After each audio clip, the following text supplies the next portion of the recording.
Hello, everyone. Welcome to week 3 of social justice. So what we're going to be kind of looking at is a little sort of kind of photography assignment and why photography sort of lends itself really nicely to social justice. So the first thing is, okay, well, why do we use photographs? Well, most of us know kind of why. First of all, obviously you have the fact that oftentimes it captures a moment, so it can be considered a primary source. It has the ability to convey emotions, mood, narrative, ideas. It can tell a story without necessarily using a bunch of words. And oftentimes in social justice, if you really want to convince someone about your point of view, you show them this really emotional picture and get them all riled up about something. And maybe that'll work in your favor, maybe not. So I just wanted to show some examples of some photography kind of throughout time. This is an interesting one. So this was in 1957.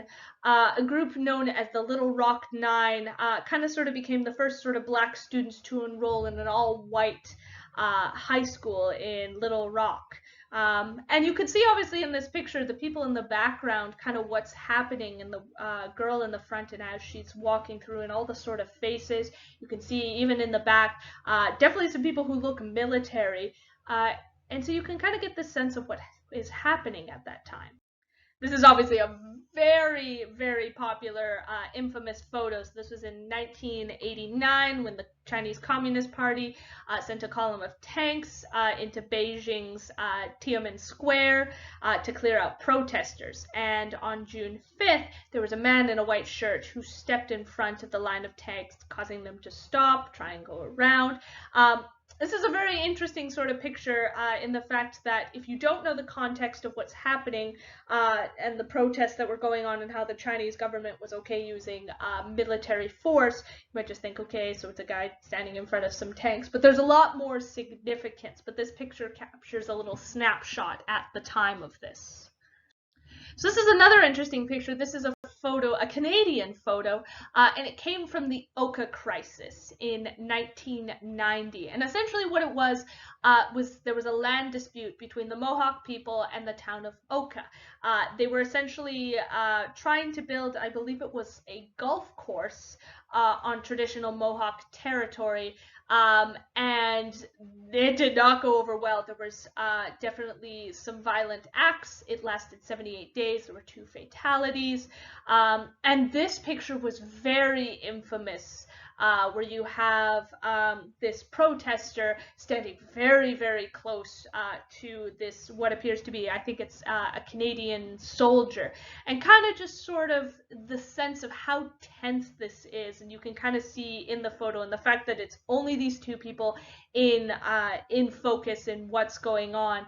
It's very, very interesting in that sense. So another photo, this one's a little more recent, 2016, during the, I believe this was a protest for the Black Lives Matter, and just kind of the sense of what's going on in this photo, the serenity of the woman in this photo, kind of basically being, it looks like the military guys are stepping in to arrest her, kind of the feeling that you get from just looking at this photo. It's very interesting that way. So obviously photos can also be used to tell heartbreaking stories. So this was in 2019 or 2019. So one of kind of the people in charge of looking after one of the last northern white rhinos, kind of in its last sort of moments. And you can kind of feel this sense of something lost. Again, if you're looking for photos to feel, kind of have an emotional response of your audience, this is a good way to do it. The photos also can be used as a way to show this sense of kind of confidence. Even looking at this is a photo of a young boy. His name is Devin. And just kind of the look in which, when the photographer was taking his photo, you can even see in the caption, he has a sense of dignity and strength of who he was, which I think is really powerful. And the fact that he's not only visually striking, but the fact is, like, the look in his eyes, that he has no shame in who he is as a person. Obviously, another lovely photo. This is a little more uplifting. Just kind of this sense of, if you want to get into things like ableism, and the sense of people who are wheelchair users. Oftentimes, people always assume, oh, they're not able to do certain things. When in actual fact, photos like this kind of sort of challenge that belief. And I love the last little part. So wheelchair dancing lets Sonia forget her limitations and instead focus on the self-assurance and pleasure that dance can bring. So now it's really important to keep in mind that when we're looking at photos, not even just in social justice, but looking at photos in the media in general, the photos don't always show everything. So here's one sort of photo, and in the next slide, here is the rest of the photo. Now the first photo made it seem like, okay, some guys are fishing or dredging up something in the water, but what it is it's actually a photo from the Philippines right after a typhoon had hit. And it's important to note that oftentimes media outlets will crop photos so that they're telling the story they want to tell. Here's another example. We got a photo of some people on a golf course.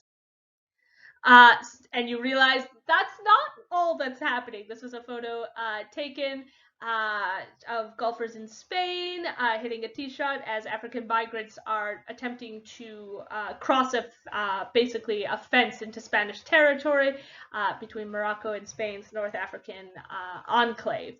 So obviously, again, different things, different ways that you cut photos can also tell slightly different stories. Now for your photography assignment, I'm going to explain exactly what it is, plus I'm going to give you an example. So for this assignment, I just want you to find 5 photographs. Now there's a link in the actual assignment of some sites to get kind of started. I want you to find photos that are definitely moments in social justice, not just moments necessarily of like famous people doing stuff, but photos that really showcase aspects of social justice. So you're going to be answering these questions. I believe there's 6 of them. You could choose to do this on a lined piece of paper. You could do it as PowerPoint slides. You could type it up. It does not matter to me. Please make sure, though, that you give me a copy of the photograph, because otherwise I will have no idea what you're talking about, and I'll have to get you to resubmit the assignment. So what you are going to be doing is answering these 6 questions for each of the photographs. Question 1 is asking, what do you actually see in the photo? Like, describe it. If there's a caption, paraphrase it. Do this as subjectively as possible. Number 2, what do you think this photo represents culturally, socially, ethically? So saying, well, what does it represent of like maybe that culture or our sense of that culture? Societally, how society views what's going on in terms of ethics. So this is, remember, your right and wrong. So number 3, so what do you think is meant to stand out the most or be noticed? What do you think maybe is being hidden behind the camera? So this is more thinking of like, okay, obviously we can see what's in the photo, but what do you think is like behind what's going on? Number 4, why do you think this photo was taken? Why do you think this photographer chose to take this photo? And does the caption change your perspective of the photo in the explanation? So for number 5, this is asking you personally, why did you choose this photograph? How does it make you feel? What draws you to it the most? And for number 6, I want you to relate this photograph to one of the moral or ethical rules listed in our assignment from last week. So remember how we had to look at like the ethics of capitalism, Christianity, fascism, feminism, all of those. I just want you to pick one of those bullet points and explain how the photograph that you have maybe relates to one of those. I'll show you what I mean in the example next. So this is the example photo that I chose for mine. So I'm going to go through the 6 questions and show you how I would answer them.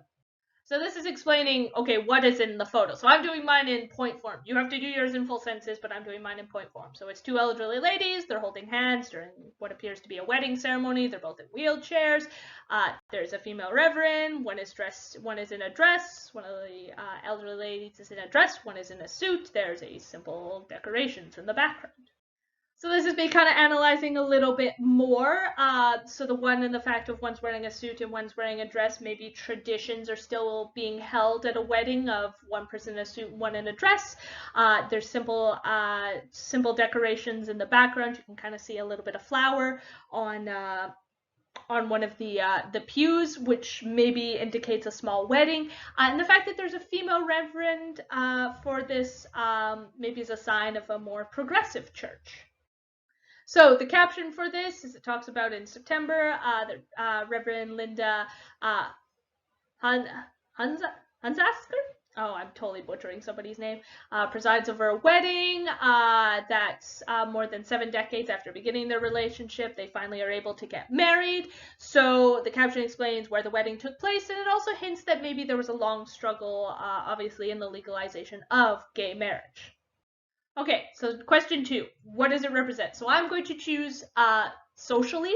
So this photo represents, at least to me, socially, how times have changed. How society is a lot more accepting of LGBT couples, and the fact that society, even people, religious aspects are starting to modernize and have more traditional sort of weddings going on. So for number 3, what is your eye drawn to? Mostly the married couple and the reverend. And kind of the question is like maybe the people in the audience, they're definitely not in there. It's also interesting to note it's not a photo of them kissing or saying their vows. It's simply them while some of the wedding ceremony is going on. It is lovely though in the fact that they are holding hands and things like that. So why maybe do I think this photo was taken? Well, it's to show, at least to me, I feel that the photographer is showing a change in society. It's also showing how these women choose to continue loving each other, even before it was quote unquote legal. The caption also gives them names, which is important. They're not just two nameless women in a church getting married. They have names, and that implies that also there's a story behind kind of their life. So why did I choose this photo? Because it's heckin' cute. Look at these cute old ladies getting married, and the fact that they're getting married regardless of their age, their gender, of anything else. Like, it's very wholesome. I really like it. I just found it and I was like, oh, this is the cutest picture. All right, I'm totally doing this one. So the kind of moral or ethical section I chose is the part about socialism, how social values of freedom, equality, justice, and the rule of law, that everyone is subject to the law. I love that these women chose that, because it's now legal, chose to go and get married, because it now, in the eyes of the law, they have a right to do that. And I really like that. I like the fact that they have the freedom to be able to do that, and that the law recognizes that now. It's just really lovely. Okay, so if you guys have any questions about the assignment, please make sure to contact me, and hopefully I'll hear from some of you on Thursday for our check-in.